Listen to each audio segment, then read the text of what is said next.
मोदी, योगी, हिमंता और future of Indian politics.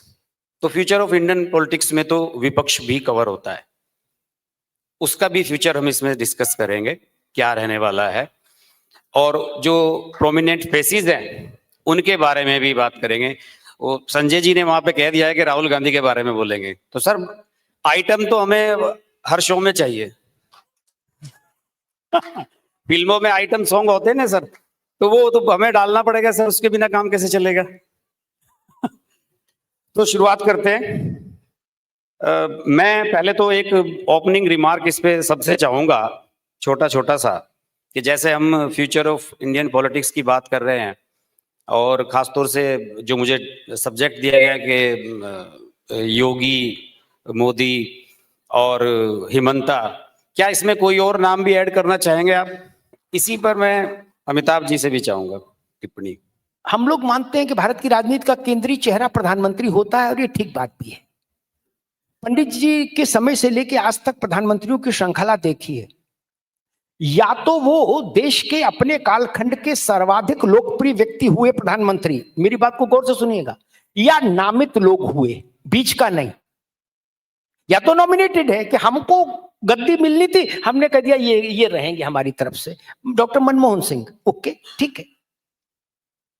या जवाहरलाल नेहरू, इंदिरा गांधी, अटल बिहारी वाजपेयी, अपने नरेंद्र मोदी, अपने कालखंड के बड़े लोग।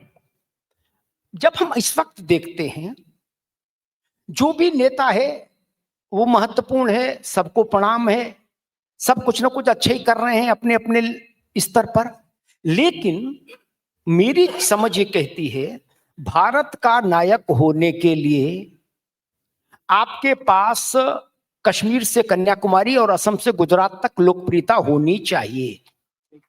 अब भारतीय जनता पार्टी की अगर हम बात करें, क्योंकि अभी वही रूल कर रही है और कई राज्यों में भी है, तो स्थिति उसकी मजबूत है, उस दृष्टि से अगर हम देखें तो नेता तो बहुत सारे हैं, जितने लोग सरकार में हैं वो सारे नेता हैं, केंद्रीय मंत्री, राज्य मंत्री, उपमंत्री सारे नेता ही हैं, जितने लोग नड्डा जी की कमेटी में है वो भी सब नेता ही हैं।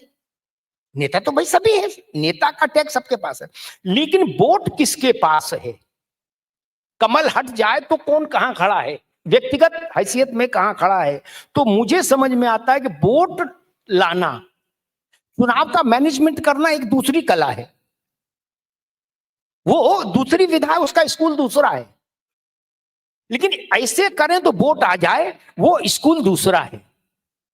वो स्कूल मेरी समझ कहती है नरेंद्र मोदी के पास है, और नरेंद्र मोदी के बाद योगी आदित्यनाथ के पास है। बाकी सब बड़े नेता हैं, सब अच्छे नेता हैं क्या? मैं एक छोटा सा उदाहरण दूंगा, फिर माइक इनको दे दूंगा सूत्रधार को।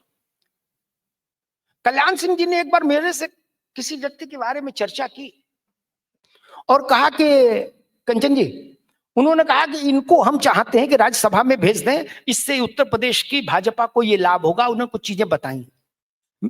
अश्विनी भाई, मैंने सहज रूप से कहा कि इनको तो कोई जानता नहीं, तो उन्होंने कहा जनवा तो हम देंगे, जब हम हाथ रख देंगे तो जान लेंगे क्या?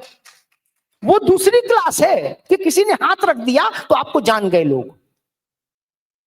आप हाथ रखने वाले बने या हाथ रखवाने वाले? हाथ रखवाने वालों पर मैं टिप्पणी नहीं कर रहा, मैं वो उस पर टिप्पणी कर रहा हूं कि भविष्य में हाथ रखने वाला कौन हो सकता है। हाथ रखने वाला वही होगा जिसके चेहरे पर वोट होगा। जितनी खबर मुलायम सिंह की, मायावती की, कल्याण आदित्यनाथ की टीवी पर चलती है, उतनी तो सारे राज्यों के मुख्यमंत्रियों की महीने भर में नहीं चलती मिलके। उस राज्य में जहां मुलायम सिंह जैसे नेता रहे हों, नारायण दत्त तिवारी जैसे नेता रहे हों, मायावती जी जैसी नेता रहे, वहां कोई मुख्यमंत्री दोबारा चुनकर नहीं आया, निरंतरता में अपनी सरकार वापस नहीं लाया, ये योगी ने किया। तो वहां से एक मैसेज गया कि हाँ हमारे पास वोट है। मुझे लगता है लोकतंत्र में सारी थ्योरी है, सारा कुछ प्रैक्टिकल सिर्फ इतना सा अंश है, आपके पास वोट है तो इधर बैठिए, वोट नहीं है तो उधर बैठिए। धन्यवाद।